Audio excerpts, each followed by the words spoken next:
Hi, it's day 8 of the Light the World, Build the Kingdom Challenge. And every day we're getting down on our knees asking God, what's one thing we can do to build the kingdom today, to make a difference, to light the world and bring, some positive good things into the world instead of a lot of the darkness. Today I had a thought about divine balance.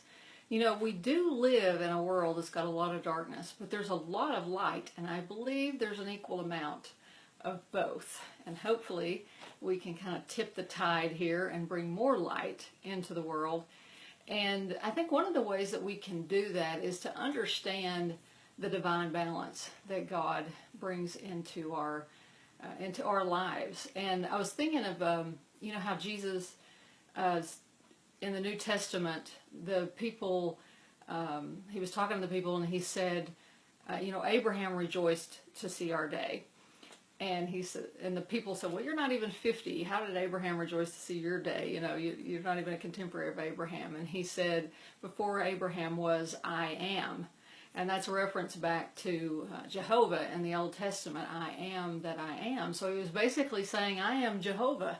And they didn't like that. And they wanted to take up stones and kill him for that. But I've been thinking about that name that he gave himself with Moses and then brought up again in the New Testament. I am that I am. In everything that happens in our lives, whether it's good or bad or indifferent or, the happiest moments or the most horrific moments, he is there. He's saying, I am there. I am in everything. I am throughout everything that you go through. I am there. So even the challenges that we faced are designed to bring us to Him, to bring us to a state of living our divine purpose, the reason we're here on this planet. And so as we look back over our lives, we can learn lessons from the things that we've done in the past. Maybe now we have, hindsight's always 20/20. We could think, oh, well, I could have done it differently or whatever, or that person should have done this differently or whatever. But really, I think if we could step into that place of understanding that all of it serves, all of it is something designed by the great Jehovah. I am that I am in everything, and all of it is designed to take you to being the divine being that you were created to be. And when we submit our will to His will, it really steps us into that. I think that shifts us out of needing to judge other people, to judge ourselves, to pick ourselves apart, to analyze things to death until we've gone overboard with it. I'm beginning to realize, because I've gone through some things and I'm an overanalyzer, just by nature. I overanalyze everything, and I've gone through some difficult things where there's just no answers. I'm not going to be able to get perfect answers. The other people involved are not giving me answers. And I've realized that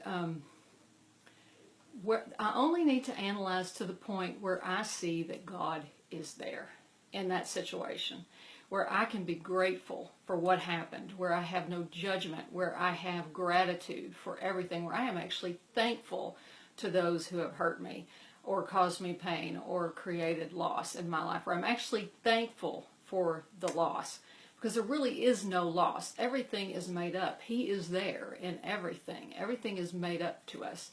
And when I can analyze to that point where I am grateful for it all and I have no judgment and I am accepting of it all as part of His divine orchestration of my life, that's enough analyzing. I don't need to go beyond that. And I think that's just what He's teaching me right now. So how that relates to lighting the world, I think it's important for us to see that He is in everything, even in the news things that we see that are scary, or the things that are happening in the world.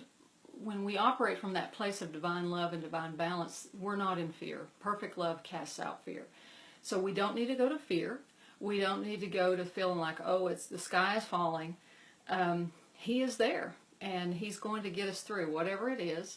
And our job is simply to hold up His light, to build the kingdom of God, to be an example to other people, and to be an example of divine love, to accept people, to love them where they are, and to understand that God is in their lives. He is orchestrating in their lives, even in the times when they look like they're making lots of bad choices and they're doing something that's hurting us, or they're hurting somebody that we love, all of it is orchestrated for us and them and the people we love. It's all part of a divine plan. Nothing is out of God's hands.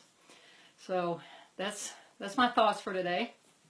And I hope you'll join me in the Build the Kingdom challenge. Every day we're getting down on our knees. We're asking God, how can we build the kingdom today? Just any little thing that you see that you could do, look for those opportunities to serve other people, to be a light, to share a word of encouragement, to pray for somebody, to help somebody across the street, or whatever it may be. Do that. And then if you feel like documenting what you're getting or what's happening for you, please do so. Use one of our hashtags that are in this video, or share this video, or comment on the video and tag somebody you think might like to join the challenge. We're doing this for 90 days, and this was day 8. I look forward to seeing you tomorrow. Take care. Bye-bye.